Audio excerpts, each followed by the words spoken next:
Welcome to quality education classes. आज हम लोग पढ़ने जा रहे हैं रिजोल्यूशन ऑफ वेक्टर। इसमें लोग वेक्टर को रिजॉल्व करेंगे रेस्पेक्टिव एक्स डायरेक्शन में, वाई डायरेक्शन में, जेड डायरेक्शन में। डिपेंड करता है कि हमारा वेक्टर इन द प्लेन है या इन द स्पेस है। अगर स्पेस में होंगे तो हमारे एक्स कोऑर्डिनेट, वाई कोऑर्डिनेट और जेड कोऑर्डिनेट में रिजॉल्व होंगे। अगर इन द प्लेन होंगे तो केवल एक्स एंड वाई में रिजॉल्व होंगे, और इन द लाइन होंगे तो वो रिजॉल्व नहीं होगा, केवल एक ही यूनिट होगा, उसका एक ही डायरेक्शन होगा। तो हम लोग देखते हैं रिजोल्यूशन ऑफ वेक्टर को कैसे रिजॉल्व करते हैं। ठीक,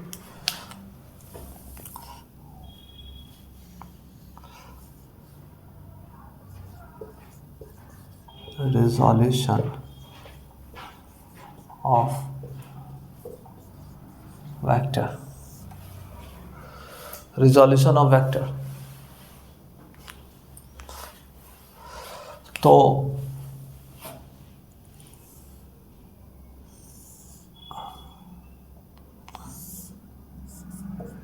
ये कोई मेरा ए वेक्टर है। अब ए वेक्टर जो है एक्स एक्सिस पर उसका जो प्रोजेक्शन है ये वाला है, और वाई एक्सिस पर इसका प्रोजेक्शन जो है हमारा ये है। ये वाई एक्सिस है, ये हमारा एक्स एक्सिस है। तो यहाँ पर ए वेक्टर है जो कि जिसका प्रोजेक्शन हमारा एक्स डायरेक्शन पर, एक्स पर पड़ रहा है, तो उसको हम लोग एक्स वेक्टर बोल दे रहे हैं। और ये वाई डायरेक्शन पर पड़ रहा है तो इसको हम लोग ए वाई वेक्टर बोल रहे हैं। लेकिन अगर हम मैग्नीट्यूड के टर्म्स में अगर हम लिखें एक्स वेक्टर को, अगर हम लोग लिखना चाहेंगे तो क्या लिख सकते हैं? X I cap. I cap जो होता है वो हमारा यूनिट वेक्टर होता है अलॉन्ग एक्स एक्सिस। ए वाई वेक्टर अगर लिखना चाहते हैं तो क्या लिखेंगे? ए Y into J cap.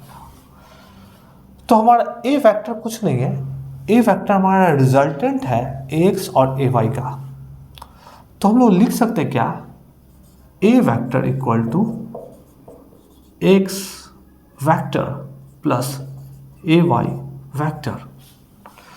In the terms of X I cap A Y J cap हम लोग लिख सकते हैं A X I cap plus A Y J cap. ये हमारा ए वेक्टर का ये भी फॉर्मेट है, वो भी फॉर्मेट है। तो हमारा एक्स ए वाई क्या बता रहा है? तो एक्स एंड ए वाई जो है वो magnitude of x vector and a Y vector respectively. यहां पर हम लोग एक वेक्टर को रिजॉल्व किए हैं और उस वेक्टर का मैग्नीट्यूड हमारे एक्स एक्सिस पर एक्स है और वाई एक्सिस पर हमारा ए वाई है। तो मैग्नीट्यूड को जनरली हम लोग एक्स के फॉर्म में भी लिखते हैं या मॉड ऑफ एक्स वेक्टर भी लिखते हैं। A Y equal to mod of A Y vector भी हम लोग लिख सकते हैं। अभी मैं बात करता हूँ यूनिट वेक्टर की बात करता हूँ। तो यूनिट वेक्टर आप निकाल सकते हैं किसी भी वेक्टर का। अगर मैं यहाँ पर आई वेक्टर है, जे वेक्टर है, अगर कोई बोलता है कि आई कैप अगर आप निकालना चाहते हैं तो क्या निकाल सकते हैं? आपका X vector upon mod of X, या simple X vector upon X आप लिख सकते हैं। इसी का जनरलाइज फॉर्मेट अगर मैं लिख दूँ, जनरल फॉर्मेट, तो n cap is a unit vector is nothing but, मान लीजिए कोई ए वेक्टर है तो उसके मैग्नीट्यूड को से रेस्पेक्टिव डिवाइड कर दीजिए तो यूनिट वेक्टर हमारा निकल जाएगा। तो यूनिट वेक्टर क्या होता है? यूनिट वेक्टर जिसका मैग्नीट्यूड 1 होता है। तो यूनिट नोट करके आप लिख लीजिए, नोट यूनिट वेक्टर। तो यूनिट वेक्टर वो होता है जिसका मैग्नीट्यूड, जैसे आई कैप है, जे कैप है, के कैप है। ये आई कैप जो होता है अलॉन्ग एक्स एक्सिस होता है, along x axis. Y J cap along Y axis,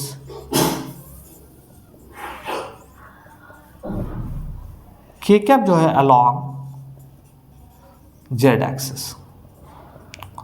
तो यहां पर हम लोग देख सकते हैं कि यूनिट वेक्टर का अगर मुझे कोई पूछेगा कि आई कैप का मैग्नीट्यूड वैल्यू क्या होगा, जे कैप का मैग्नीट्यूड वैल्यू क्या होगा, के कैप का मैग्नीट्यूड वैल्यू क्या होगा?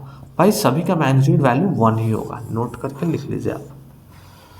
तो इतना यहाँ पर हम लोग देख रहे हैं क्या कि एक वेक्टर है जो कि 2D प्लेन में है, इन द प्लेन है, और वो रिजॉल्व होने के बाद x vector and a Y vector में आ रहा है, उसको हम लोग इस तरह से लिख रहे हैं। तो रिजोल्यूशन ऑफ वेक्टर को हम लोग in the space with observe कर सकते हैं, लेकिन यहाँ पर अगर if in the terms of theta रहा, जैसे अगर आपको कोई क्वेश्चन में x vector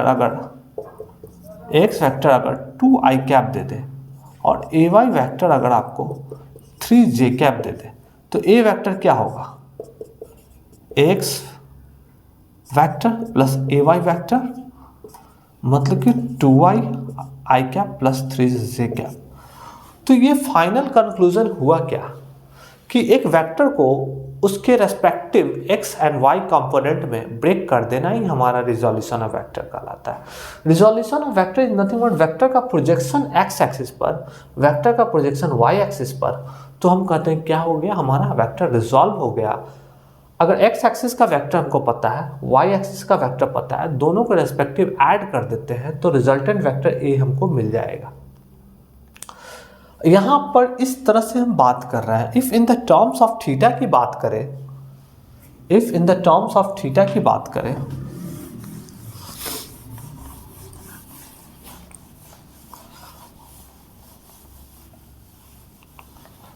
if in the terms of theta की बात करें तो इसी को हम लोग लिख सकते हैं क्या, यहां पर मान लीजिए ये हमारा थीटा है, ठीक है, ये हमारा थीटा है और x का x component x equal to, हम लोग in the terms of magnitude की बात करें तो a cos थीटा लिख देते हैं। ay की बात करूं तो इन the terms of magnitude a sin theta लिख सकते हैं। सर ये कैसे लिख सकते हैं? मान लीजिए आप x एक्सिस पर उसके मैग्नीट्यूड वैल्यू को डील कर रहे हैं, x को डील कर रहे हैं, और y एक्सिस पर उसके मैग्नीट्यूड वैल्यू को डील कर रहा है। तो यहाँ से अगर मैं इसको अगर हम, और जो ये हाइपोटेनस है, यहाँ राइट एंगल ट्रायंगल का फॉर्मेशन हो रहा है, और हाइपोटेनस जो है उसको आप मान लीजिए आप उस ए वेक्टर का मैग्नीट्यूड ए से डील कर रहा है। ये वेक्टर को हमने उसके रेस्पेक्टिव मैग्नीट्यूड के टर्म्स में लिखा है। ये मैग्नीट्यूड है, ये भी इसका मैग्नीट्यूड है, ये भी हमारा ए वाई वेक्टर का मैग्नीट्यूड था। A Y vector is nothing but along Y axis के अलॉन्ग जो है हमारा वेक्टर है उसको ए वाई वेक्टर बोल रहा है। एक्स एक्सिस के अलॉन्ग हमारा जो वेक्टर है ओ एक्स, इस दोनों के वेक्टर को मेन वेक्टर हमारा ए है। ए ने टूट करके एक्स और ए वाई में आया है। ए का अगर मैग्नीट्यूड ए लिख रहा है, एक्स वेक्टर का मैग्नीट्यूड एक्स से रिप्रेजेंट कर रहा है, ए वाई वेक्टर के मैग्नीट्यूड को ए वाई से रिप्रेजेंट कर रहा है। तो यहाँ पर अगर हम साइन थीटा इक्वल टू, हम लोग जानते हैं क्या, परपेंडिकुलर बाई हाइपोटेनस। परपेंडिकुलर क्या होगा, तो परपेंडिकुलर वेक्टर को पैरेलली अगर डिस्प्लेस कर दे तो परपेंडिकुलर मेरा ए वाई हो जाएगा।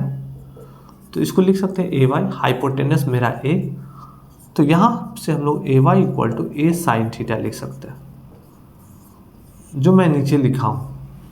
उसी तरह से मैं कॉस थीटा कंपोनेंट अगर लगाता हूँ, cos theta equal to base by hypotenuse, तो बेस हमारा क्या होगा, बेस हमारा x है, हम मैग्नीट्यूड के टर्म्स में डील कर रहे हैं, हाइपोटेनस a है, तो x equal to a cos theta.